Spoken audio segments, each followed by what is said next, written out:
Yesterday, Monday's lecture, we were outlining the expectations of the course conceptually and practically. Conceptually, remember that I started with Frederick Douglass's an excerpt from his great speech, What to the Slave is the 4th of July, told the story about how he had been honored, in a sense, by his abolitionist friends to come to Rochester to speak about the meaning of independence, the 4th of July, how he refused to do so because to proceed in that way for a man who'd been a slave and self-emancipated, represented in so many ways, the enslaved population of the United States, that to invite him to speak about liberty and independence was cruel mockery. We also talked about the ways in which, going back from Frederick Douglass's speech in 1850s, going back to the 1770s with the epitaph and the tombstone, about the ways in which freedom and slavery are intertwined if you're trying to understand this country's history, and the way that citizenship and non-citizenship are intertwined. I want to pick up on some of those same themes today, and we are going to be lingering for the most part of this lecture just prior to the start of the Civil War. I'll offer a few, scant details chronologically about the Civil War and end up with the New York City draft riots happening in the midst of the Civil War. And so this lecture is really our jumping off point from a chronological perspective for this course. And as you see by the end of the lecture, some core themes, again, that I articulated on Monday are going to be brought back into focus by the end of this narrative. So I want to begin today's lecture with a poem by the journalist, activist, Underground Railroad host. For those slaves escaping towards freedom, she would open her doors to them. Women's rights activist, anti-lynching crusader, woman by the name of Frances Ellen Watkins Harper.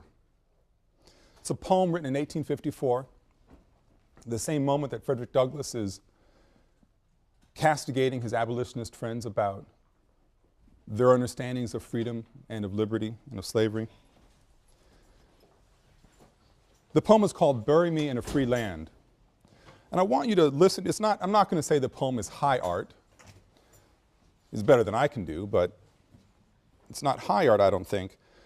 But think about the images that are crafted in this poem, and sort of the psychological terror represented in this poem as well. Bury me in a free land. Make me a grave wherever you will, in a lonely plain or a loft hill. Make it among earth's humblest graves, but not in a land where men are slaves. I could not rest if around my grave I heard the steps of a trembling slave. His shadow above my silent tomb would make it a place of fearful gloom. I could not rest if I heard the tread of a coffle gang to the shambles led, and the mother's shriek of wild despair rise like a curse on the trembling air. I could not sleep if I saw the lash drinking her blood with each fearful gash, and I saw her babes torn from her breast like trembling doves from their parent nest. I'd shudder and start if I heard the bay of bloodhounds seizing their human prey, and I heard the captives plead in vain as they bound afresh his galling chain. If I saw young girls from their mother's arms bartered and sold for their youthful charms, my eye would flash with a mournful flame, my death-pale cheek grow red with shame. I would sleep, dear friends, where bloated might can rob no man of his dearest right. My rest shall be calm in any grave, where none can call his brother a slave. I ask no monument, proud and high, to arrest the gaze of the passers-by. All that my yearning spirit craves is bury me not in a land of slaves. Again, 1854. Although the literal start of the Civil War is 7 years away, this was an era when it was clear to people like Frederick Douglass and Frances Harper and so many other individuals, free and not free. This is an era of incredible tension in the country. And really the handwriting's on the wall as the country's barreling toward its sectional crisis. As early as 1820, the political battles had begun with the Missouri Compromise, an attempt to balance the number of slave states and free states. The Missouri Compromise angered the South because of the way the federal government intervened in this process. You're going to hear this often in this course, the tension between federal government initiatives and states' rights initiatives. Who has greater authority, the federal government or the states? Fundamentally important to the African American experience, pre and post-emancipation. So in 1820 you had the Missouri Compromise balancing free states and slave states, so neither would have an advantage in the federal government when it came to setting policy about labor in particular. Fast forward, 1850, the Compromise of 1850, essentially the same issues as in the Missouri Compromise, relating to territory gained in the Mexican-American War, what part of the United States is going to be free versus what part is going to be, or what states are going to allow slavery. One of the most important texts in U.S. history, novel, Uncle Tom's Cabin, is published in 1852, written by Harriet Beecher Stowe.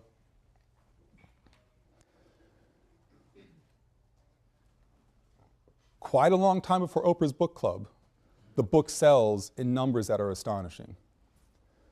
300,000 copies of this text are put into print, and eventually over 1 million copies are sold. This is in 1852. The numbers are sort of incomparable to today. The importance of the book is that it galvanizes, through this very sort of romantic and sort of treacly novel. It reads it's an interesting read in our contemporary ears. But it galvanizes so much of Northern opinion about slavery, and frankly helps pull this country apart, looking backwards.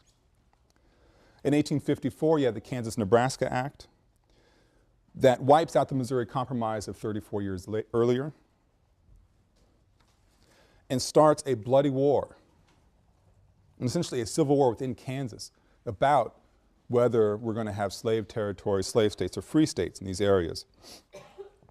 Out of the battles in Kansas, the Republican Party emerges, didn't exist before, and it would become the party that was most sympathetic to the African Americans' interests in becoming free, in having citizenship rights.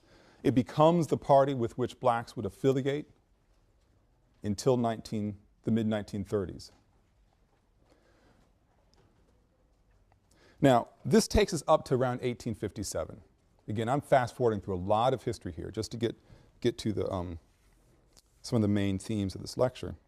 So the country is being ripped apart through a variety of federal and state legal battles about where people can be free and where they cannot, what states can support slavery, recognized as being legal. During all these battles, a court case is winding through the system, a legal case, and it's finally decided in 1857 by the Supreme Court. Scott v. Sanders, more famously the Dred Scott case. Now, it's a complicated case, which I'll reduce to its simplest forms. It's a complicated case that revolves around travel, essentially. North of the line 36 degrees and 30 minutes, related to the Missouri Compromise and the battles in Kansas and Nebraska. North of that line, the country these are free states. South of the line, you're in slaveholding territories. Dred Scott lives on both sides of this line. He's a slave. Sorry if I didn't make that part clear. He's a slave and lives with his master and his mistress on both sides of this line, on and off, over the course of much of his life. And for much of a decade, he's living in free territory. When his master dies in 1846, Scott sues for his freedom on the ground that he had been living in free territory. You can't own me. I've been living in a place that doesn't recognize that status. So he sues in court. The courts go back and forth until the Supreme Court issues the final decision in 1857. 11 years have transpired since the original suit. And in the course of these cases the decisions going back and forth, Dred Scott and his family, if you can imagine it, have been emancipated, re-enslaved, emancipated, re-enslaved, depending on the court's decision. He's living a life in a terrible, a limbo that we really can't imagine. Well, the Supreme Court weighs in and solves the matter once and for all. Chief Justice Roger B. Taney writes a decision that is quite notable. He says that Scott should remain a slave, that by virtue of his slavery, he is not a citizen of the United States, and so could not bring suit in a federal court in the first place. He wipes out the whole process. You were never a citizen because you were a slave. You didn't have the right to sue. Moreover, Taney says, that as a slave, he was personal property, and personal property can never become free. And we think of personal property as inanimate objects. Certainly, African American slaves were not inanimate, but for Taney it didn't matter. That's a gray area. If you could call it a gray area, for Taney that was a gray area. That was really reduced to something simple. They were personal property. They could not become free. Adding insult to injury, the decision gets just better and better from the standpoint of raising one's bile. Taney makes plain his opinion of blacks. They were, he offered, and this is a quote, so far inferior that they had no rights which a white man was bound to respect. They were so far inferior they had no rights which a white man was bound to respect. So in one decision, he eliminates even the chance from a legal standpoint that you could sue if you had been slaves. Says that's not even a possibility. Furthermore, your property, you weren't free ever. And now we shouldn't even respect you anyway because you're so far inferior. Taney's decision, building upon the legislative battles of the previous 37 years at that point, building upon the tension that's exacerbated, I suppose might be the right word, with Uncle Tom's Cabin. Taney's decision helps move the country closer to civil war because it infuriates anti-slavery advocates. On so many levels of his decision, he has made the wrong choice, philosophically, ethically, and legally, according to anti-slavery advocates. The new Republican Party, which was opposed to the expansion of slavery. Now notice, it's the expansion, not wiping it all out. Things take time. The Republican Party, which was opposed to the expansion of slavery, criticized the decision. There's a postscript to this. In 1857, we don't want to lose sight of Dred Scott himself. Scott's mistress, his master's widow, Dred Scott's mistress remarries and gives Scott and his family their freedom. Now, why she couldn't do this 11 years earlier is a mystery that, only she could answer, I suppose. But she gives him and his family their final freedom. And if you remember the epitaph from Monday, the painful, bitter irony of the whole process, just like John Jack, not long after he buys his freedom, he dies. 1 year after Dred Scott finally gets his freedom, an 11-year battle in the legal system. 1 year later, he dies from tuberculosis. It's a bitter coda to a life of struggle. So Dred Scott dies in 1858. Continuing this march, 1859, John Brown, a former principal of a seminary where Francis Harper, whose poem I read to you earlier, the principal of the seminary where Francis Harper worked, becomes an evangelizing zealot against or for anti-slavery causes. Slavery is inhumane. It's unholy, according to John Brown.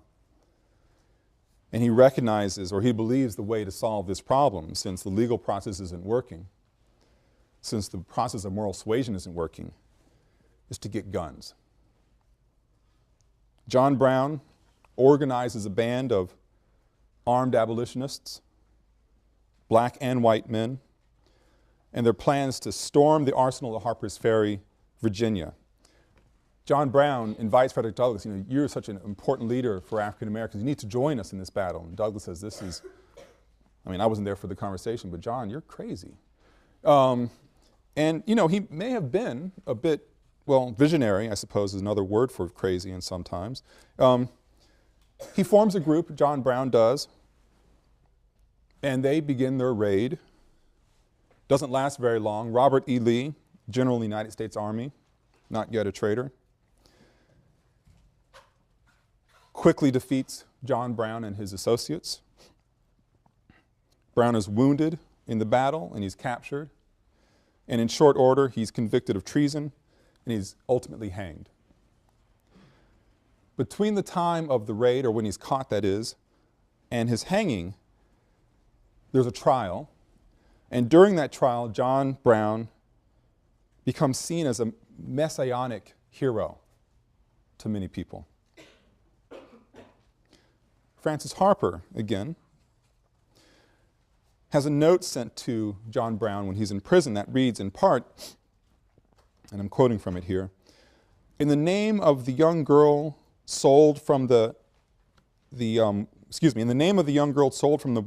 warm clasp of a mother's arms to the clutches of a libertine or profligate, in the name of the slave mother, her heart rocked to and fro by the agony of her mournful separations, I thank you that you have been brave enough to reach out your hands to the crushed and blighted of my race. I thank you." Brown himself fanned the flames of celebrity during the trial with long soliloquies, all to no avail. He's going to be hung. Some of his last famous last words, he declares, "I believe that to have interfered as I have done on behalf of this despised poor, I did no wrong but right." To the end, he was quite certain his path, armed resistance, was the solution to a country that could not figure itself out on this issue, whether it would be a slave-holding country, a non-slave-holding country, or some strange mix. John Brown's raid in 1860, Abraham Lincoln's elected in 1860. Simplifying a complicated story, but essentially the South has no electoral presence in the election. And it felt that the Union was doomed, and Southern states began to secede. April of 1861, the Civil War starts.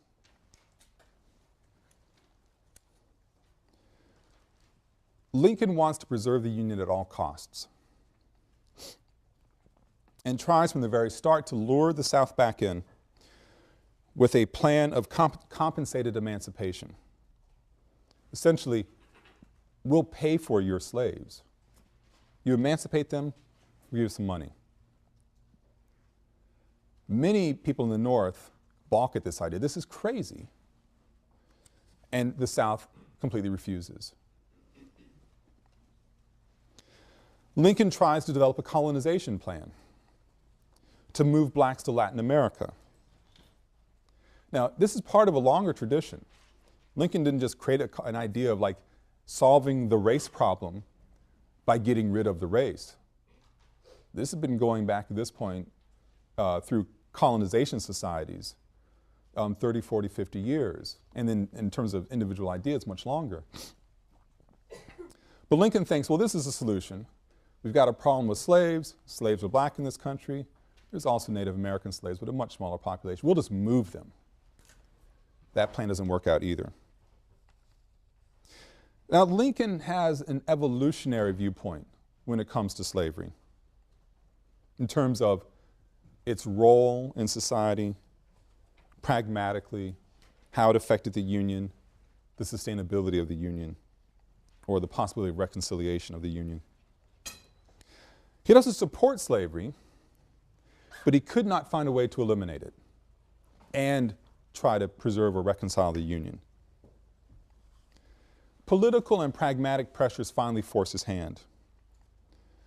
Congress had already begun to chip away at slavery by refusing to allow captured slaves to be returned to their bonded status. And with just a little over a year after the Civil War begins, Lincoln essentially throws up his hand. He goes, there's really no way to solve this problem, and decides that emancipation is going to be the solution. How are we going to do it? What's it going to look like? By the end of the year, he's drawn up the plans and enunciated the policy. And on January 1st, 1863, the Emancipation Proclamation takes effect.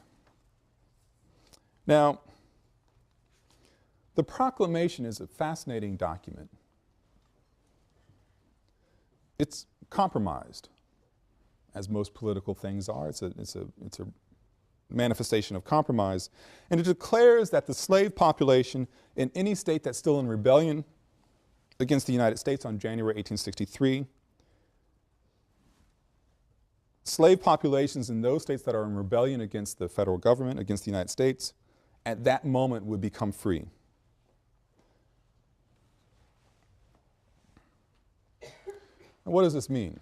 It means, curiously, not much in a practical sense.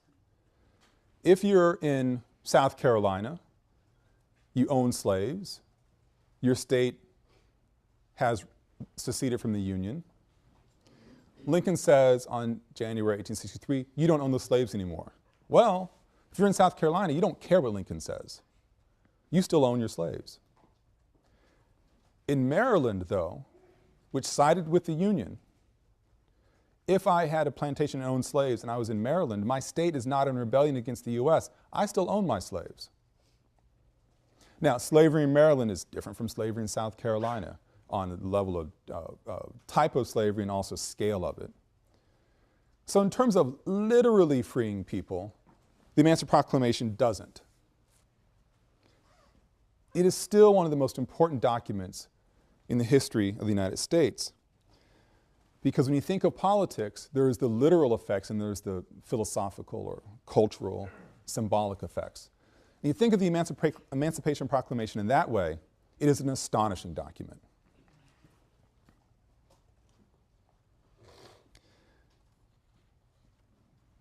The Civil War, the debates go on to this day. The Civil War, was it a war about slavery? Was it a war about just different economic system? Was it a war about political philosophy? And people still argue themselves blue in the face. But what is clear is that at the moment of the Emancipation Proclamation, the Civil War does become about slavery. Even if you were fighting it for some other reason, the stakes are very real. That if the North wins, if the Union wins, slavery will be abolished from the United States.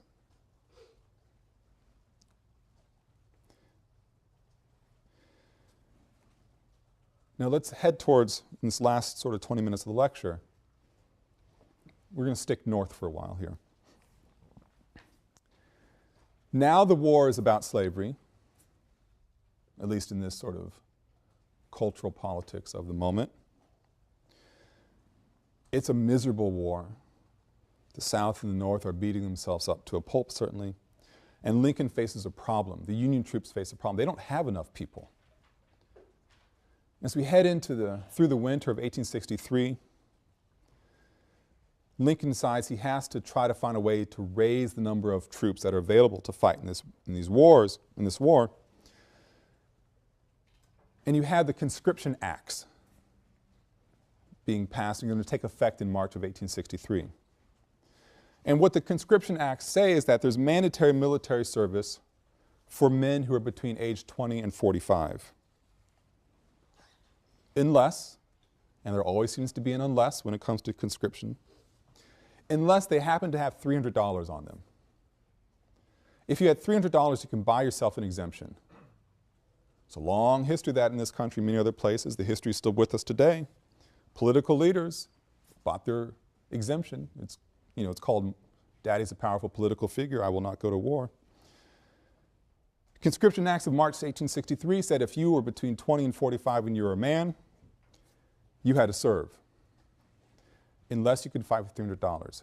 Well, $300 is a huge sum of money, 1863. So no surprise, the wealthy gave their money and they were exempt. Most of the country wasn't wealthy. This is a way to raise troops and also raise money. They needed both. There was an unintended effect. I don't think it would have been a surprise, but it was an unintended effect. It exacerbated class tensions within the country. Within the Union, I should say. So as you're heading into spring of 1863, the battle is still going on. Young men are dying left and right. The war, what is this war about, really? Who is it for? It's about emancipating these black slaves. And you head into March and you have these Conscription Acts taking place. Now I have no choice but to go. Then you head into the summer and these tensions, wondering what the war is about, not having the resources to get out of risking one's life for something you're not sure if you even believe in. Class tensions exacerbated. In New York City, all of these different tensions combine and essentially combust. What's going on in New York in particular? In addition to those things I just mentioned, in New York, there are labor tensions, really dramatic labor tensions.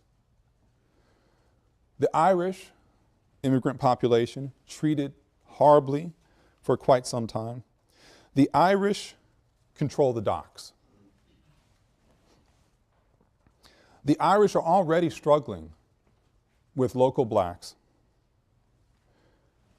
for that bottom rung on the ladder. Who's going to have a chance to get a purchase on that bottom rung and to start to pull themselves up? And the Irish dock workers control these important port in New York City. Horrible, dirty, messy, dangerous job, but we're not going to let blacks take this job. So there's tensions in labor ranks in terms of who can actually be the laborer to start to pull themselves up by their bootstraps. There is a fear adding to this labor tension, has an ethnic and racial aspect to it. There is a fear now that since January of 1863, since Lincoln freed the slaves, these slaves are going to end up in New York City. How they're going to get there is, another issue. But that there is going to be there is a fear of a flood of emancipated blacks coming up to New York to find work. And let's face it, these folks had nothing. They'll take any job, was the expectation. And so the Irish dock workers felt even further antagonized by the fact of job insecurity and the fact that these black folks, were going to take their jobs.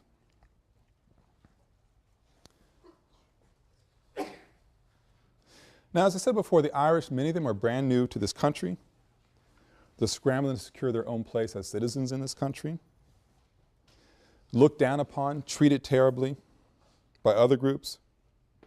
And they believed, aside from wanting to keep these jobs, that their claim to citizenship rested in part, at least, upon the fact that they were not black.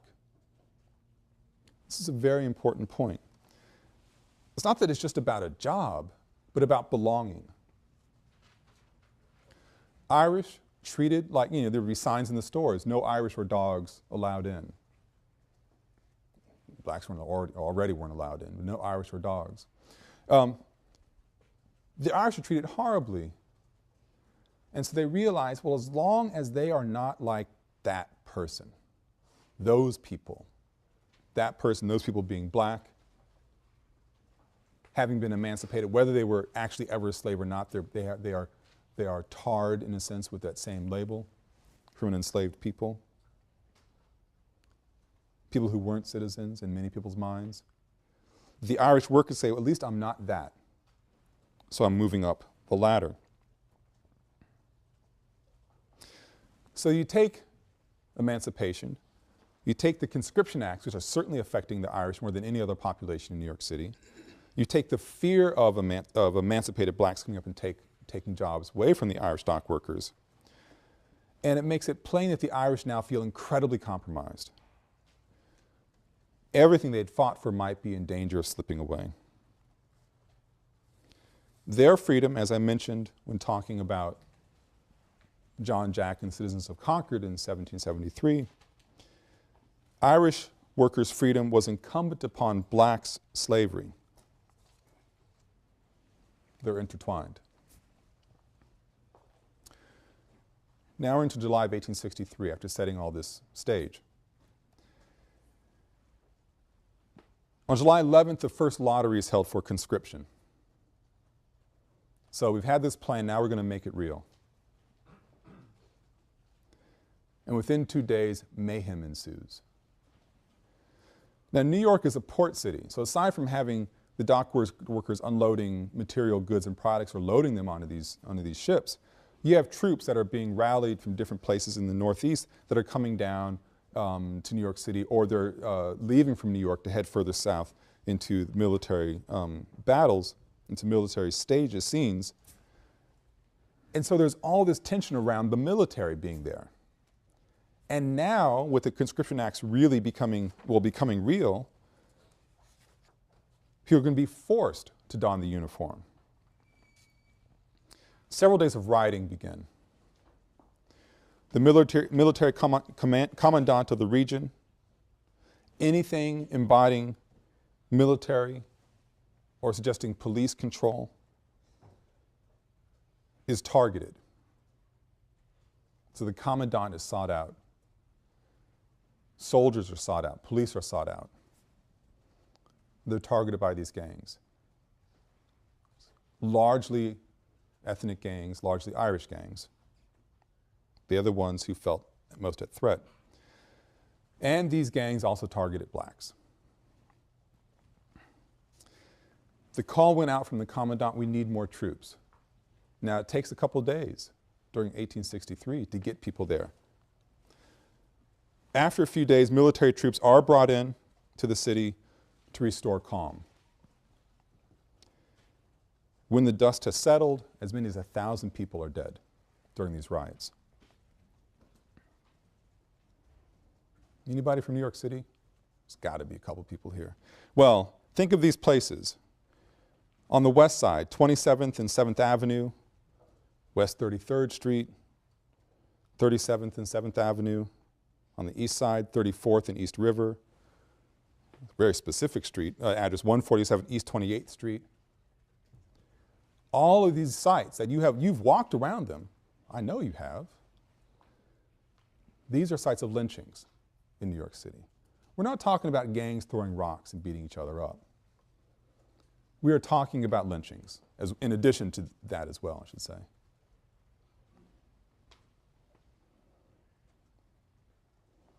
In total, 11 people are lynched during the several days of riots. A few examples: Joseph Reed, separated from his mother and grandmother. He's beaten to death. He's 7 years old. William Williams, a sailor, assaulted by the longshoremen, the dock workers, when he asked for directions, not knowing this riot is happening. Someone picks up a cobblestone,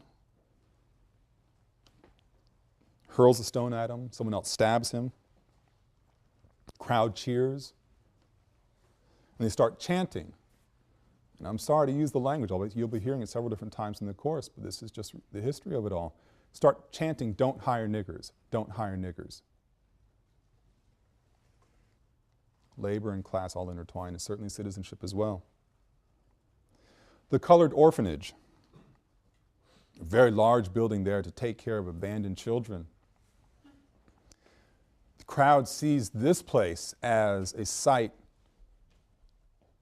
of threat. I guess you'd say it's threat, but something given to blacks that the Irish didn't have the benefit of. And they decide they're going to set the orphanage on fire. Thankfully, word gets to the orphanage in time and they were able to escape out the back as the building is torched. So the colored orphanage is burned to the ground. One story is particularly illustrative, not a happy story, of course. On the third day of riots, Abraham Franklin, a disabled black coachman, and his sister Henrietta were pulled out of their boarding room. There's one thing I forgot to mention that's important thinking about this particular setting. Blacks and Irish were at each other's throats through this process, but they're living in the same areas. They're interacting all the time. And that's what makes this story that much more horrific in a sense. Many Irish, I don't want to paint entire groups, many Irish and blacks got along perfectly fine and certainly commingled in every way that you can imagine that word being used. Happily, passionately, or angrily, you name it. But they were living in these are their own neighborhoods. Abraham Franklin and his sister Henrietta are pulled out of their boarding room. Henrietta is beaten while Abraham is hanged. Federal troops who have now coming into the city trying to quell the riot as it moves to different places. Federal troops arrive and they cut down his body. It's too late to save his life. Troops break up the crowd and then disperse, heading off to another flashpoint. The rioting crowd rehangs the body and they start chanting. Just as you had William Williams being murdered to chants of "Don't hire niggers," inflammatory declaration. In Abraham Franklin's case, you have chants coming out from the crowd, inflammatory in a different way. They rehang his body to chants of "Jeff Davis, Jeff Davis." What does this mean? They're praising the President of the Confederacy, Jefferson Davis. So you have Irish workers living with other African Americans, certainly, feeling threatened that their citizenship is at stake, deciding they're going to take out their threat and feeling they might be conscripted into the military, likely would be. They decide to take out their anxiety, fears, and anger on the colored orphanage, on 7-year-old boys, on sailors, on disabled black coachmen. And they're going to honor the idea of keeping people out of unions, don't hire niggers, and they're going to honor, curiously, the presidency of the Confederacy, president of the Confederacy.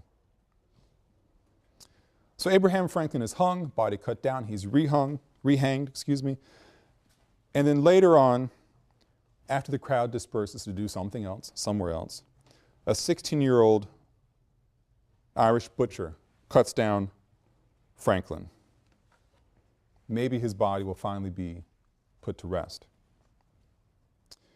No, in fact, the butcher decides to drag his body through the streets as a trophy.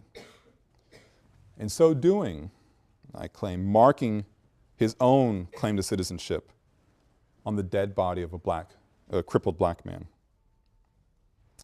Now, what's the point of all this narrative? The point of this is that we can see in the crucible of the Civil War a very clear picture of what it means to be a citizen and what it means to be American. It's a foundational question for this class, as I mentioned in Monday's lecture. Douglass questioned the sanctity of July 4th, that great cultural marker of freedom. Why would you bring me here, representing a people who only know slavery? Harper, the poet and journalist, activist, makes clear how blind people were to the psychological anguish of slavery, children being torn from their mother's breasts. The Dred Scott case is explicitly about who could be a citizen of the United States. Taney didn't think any slave could be a citizen. They're too inferior and they're property.